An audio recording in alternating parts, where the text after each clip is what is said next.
Good morning students. पिछले video हमने प्रश्नावली 13.2 के हमने 2 प्रश्न किए थे। तो तीसरा प्रश्न देखिए, धातु का एक पाइप 17 सेमी लंबा है, इसके एक अनुप्रस्थ काट का आंतरिक व्यास, ये पाइप है, ये अगर धातु की 77 सेंटीमीटर लंबा है तो ऊंचाई तो 77 सेंटीमीटर हो गई। इसके बाद इसका अनुप्रस्थ काट का आंतरिक व्यास है 4 सेमी और बाहरी व्यास है 4.4 सेंटीमीटर। ज्ञात कीजिए आंतरिक वक्र पृष्ठीय क्षेत्रफल। तो हम यहाँ सबसे पहले देखते हैं जो पाइप है, पाइप कैसी आकृति का है, बेलन की आकृति का। तो पाइप की लंबाई या हम ये कहें h बराबर तो कितना है 77 सेंटीमीटर। पाइप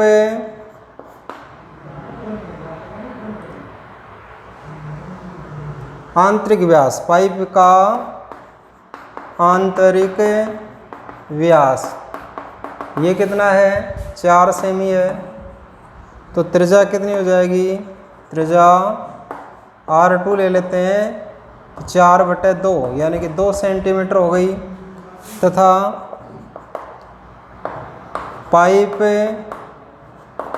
की बाहरी त्रिज्या, बाहरी व्यास दे रखा है इसमें, तो बाहरी व्यास है 4.4। तो अगर हम त्रिज्या लें, त्रिज्या हम इसकी R1 ले लेते हैं, R1 बराबर 4.4/2, तो यह आ जाएगी 2.2 सेमी। तो बाहरी और आंतरिक त्रिज्याएं हमें मालूम हो गई। अब पहला सवाल है आंतरिक वक्र पृष्ठीय क्षेत्रफल। तो आंतरिक वक्र पृष्ठीय क्षेत्रफल, तो वक्र पृष्ठ क्षेत्रफल होता है 2πr/h। तो आंतरिक यहाँ पर त्रिज्या क्या है 2, तो 2πr/2h। तो 2 गुणा में 22/7 गुणा में R2 का मान है यहाँ पर 2 गुणा में h का मान है 77।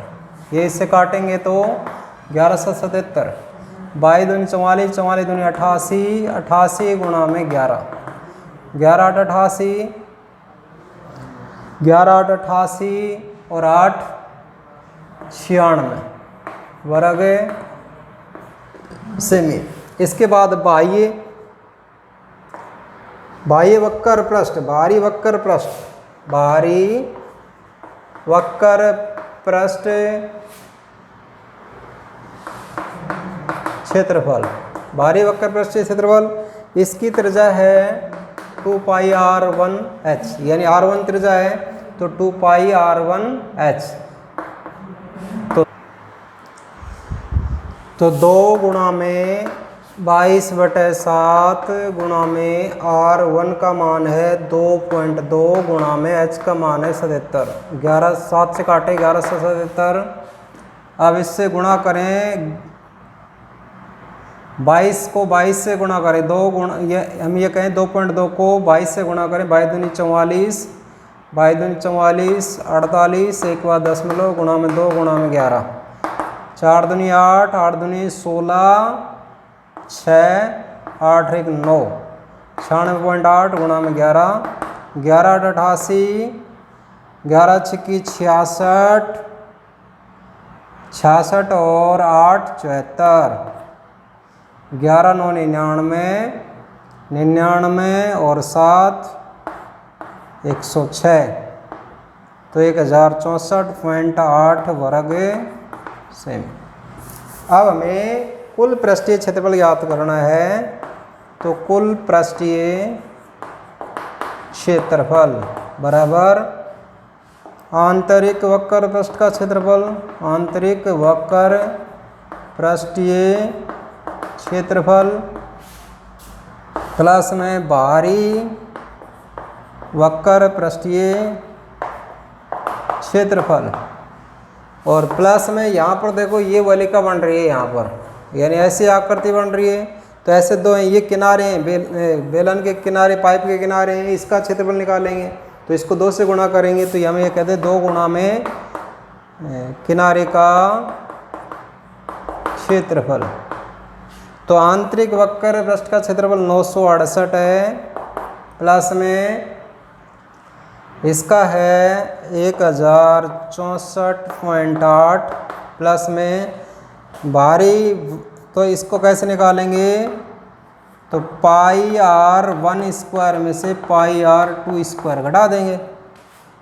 तो इसको जोड़ लेते हैं तो 0.8, 8 4 12, 6 6 12 और 1 13, 9 और 1 10, 2032.8, प्लस में अब हम इसको सोल्व करें तो 2, यहाँ पर देखो पाई कॉमन आ जाएगा तो इसका मान है R1 square minus R2 square आ जाएगा। तो 2032.8 प्लस में 2 गुणा में 22 बटे में 7 और इसका मान है 2.2 का वर्ग माइनस 2 का वर्ग। तो हम इसको सोल्व करें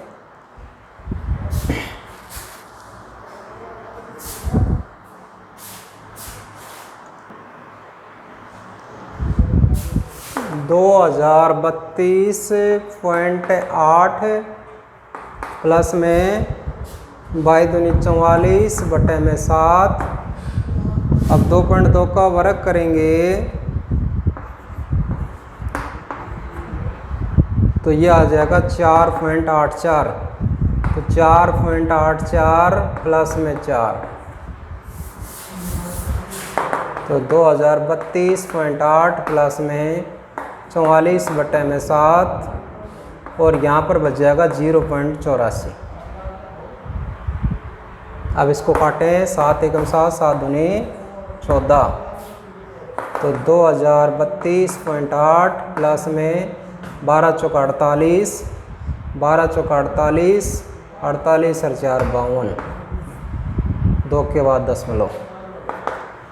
अब इसको सोल्व करें, जोड़ेंगे, इसकी 0 लगा दें तो 8, 8 2 10, 5 2 7 1 8, 3 0 2 वर्ग सेमी। तो ये इसका क्या आ जाएगा, क्षेत्रफल आ जाएगा। अगला प्रश्न, एक रोलर का व्यास 84 सेमी है। तो रोलर का व्यास बराबर है 84 सेमी। तो त्रिज्या क्या होगी, त्रिज्या R बराबर 84 बटे में 2, 42 सेमी। और लंबाई, रोलर की लंबाई या ऊंचाई H बराबर है 120 सेमी। एक खेल के मैदान को एक बार समतल करने के लिए 500 चक्कर लगाने पड़ते हैं। खेल के मैदान का वर्ग मीटर में क्षेत्रफल क्या होगा। तो हमें रोलर की वक्र पृष्ठ का क्षेत्रफल निकालना है, क्योंकि रोलर जब चलता है तो वक्र पृष्ठ ही काम आता है। तो उसके जब एक वक्र पृष्ठ का क्षेत्रफल आ जाएगा उसको 500 से गुणा कर देंगे तो मैदान का क्षेत्रफल आ जाएगा। तो अब हमें क्या करना है, रोलर कैसा होता है, ऐसा ही तो होता है, बेलनाकार ऐसा होता है रोलर। तो बेलनाकार है तो इसका मतलब वक्र पृष्ठ का क्षेत्रफल ज्ञात करना है। तो रोलर के वक्र पृष्ठीय क्षेत्रफल ये होता है 2 पाई RH। तो 2 गुणा में 22 बटे में 7 गुणा में R का मान 42 गुणा में 120, 7 6 42, 6 दूनी 12, 12 दूनी 6 दूनी 12, या इसको 44 कर लें, 44 गुणा में 6 गुणा में, पहले हम इसको करते हैं गुणा, 12 चौक 48, 12 चौक 48 और 4 52। अब 6 से गुणा कर लेते हैं, 0 8 6 48, 4 6 दूनी 12, 12 और 4 16, 4 6 पंजू 30, 30 और 1 31 वर्ग सेमी। ये तो सेंटीमीटर आया। अब देखो ये एक रोलर के वक्र पृष्ठ का क्षेत्रफल है, तो रोलर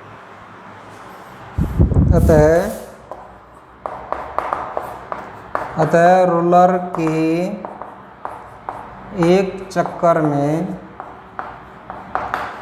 कुल पृष्ठीय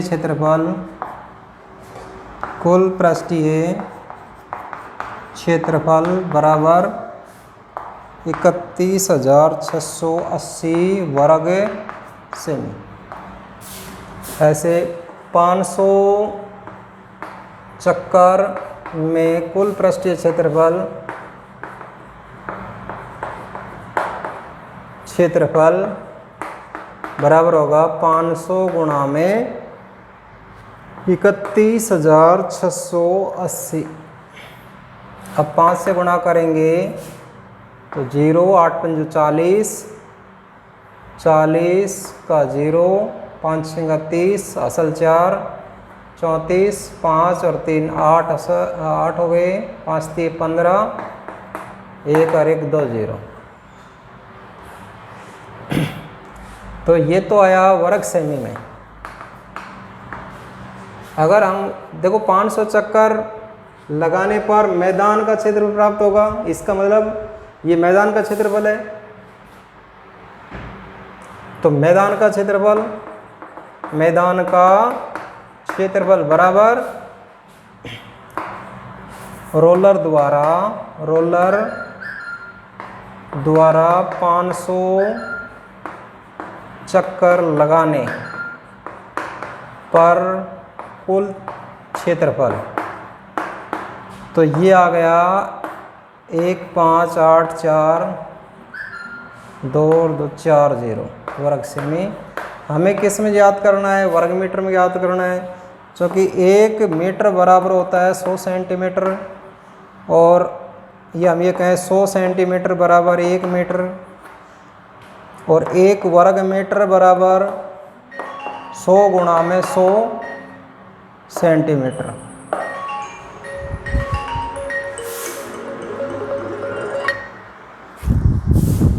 तो इस तरीके से करेंगे। अब इसका मतलब 100 गुणा में 100 का भाग देना पड़ेगा हमें। तो यह आ जाएगा 1584.224, यहाँ पर 100 गुणा में 100,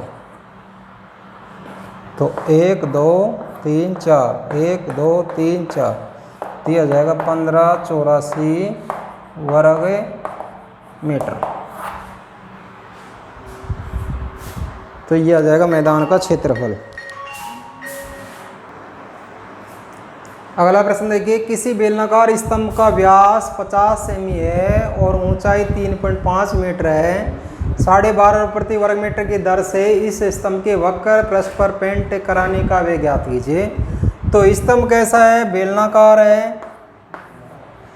अब देखो स्तंभ का व्यास, बेलनाकार स्तंभ का व्यास ये है 50 सेमी। तो त्रिज्या कितनी हो जाएगी? त्रिज्या R बराबर 50/2 यानी कि 25 सेमी। अब देखो यहाँ पर लास्ट में वर्ग मीटर की दर से, यानी कि सभी इकाई हमें किस में करनी है? मीटर में करनी है।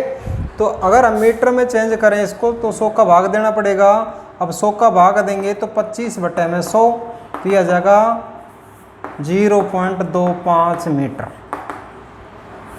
इसके बाद में स्तंभ की ऊंचाई यानी कि h बराबर है 3.5 मीटर। हमें स्तंभ का वक्र पृष्ठ क्षेत्रफल चाहिए, तो स्तंभ के वक्र पृष्ठ का क्षेत्रफल, स्तंभ के वक्र पृष्ठ का क्षेत्रफल ये होगा 2πRh। बेलन के वक्र पृष्ठ का क्षेत्रफल 2πRh होता है। अब हम इसको सोल्व करें तो 2 गुणा में 22/7 गुणा में R का मान है 0.25 गुणा में H का मान है 3.5। अब देखो 7 से काटें, 7 पंजू 35 तो 0.5। अब इसको गुणा कर लें तो 2 गुणा में 22 गुणा में 0.25 गुणा में 0.5।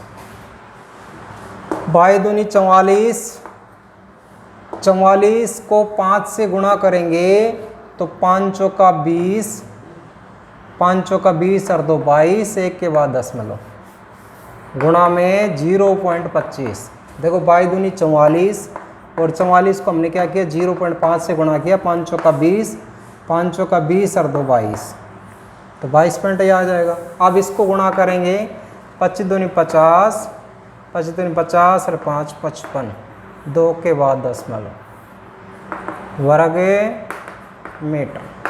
तो ये तो आया स्तंभ के वक्र पृष्ठ का क्षेत्रफल। अब सवाल में क्या लिखा है, 1 वर्ग मीटर की दर से स्तंभ के वक्र पर पेंट करने का व्यय। तो यहाँ पर 1 वर्ग, क्योंकि 1 वर्ग मीटर स्तंभ, 1 वर्ग मीटर क्षेत्रफल पर पेंट करने की लागत बराबर है 12.5 रुपये। तो 5.5 वर्ग मीटर क्षेत्रफल पर पेंट की लागत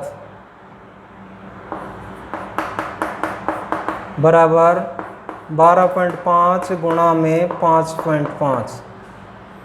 अब गुणा कर लेते हैं, 12.5 गुणा में 5.5, 5 से करें 5 25 का 5, 5 दूनी 10, 2 असल हो गई 12, 5 और 1 6, तो 5 2 6 ये आएगा। तो 5 5 और 2 7 8 6, तो ये आ जाएगा 68 7 5, 1 और 1 2 के बाद दशमलव, तो यह आ जाएगा 68.75 रुपये। आज के लिए इतना ही, धन्यवाद।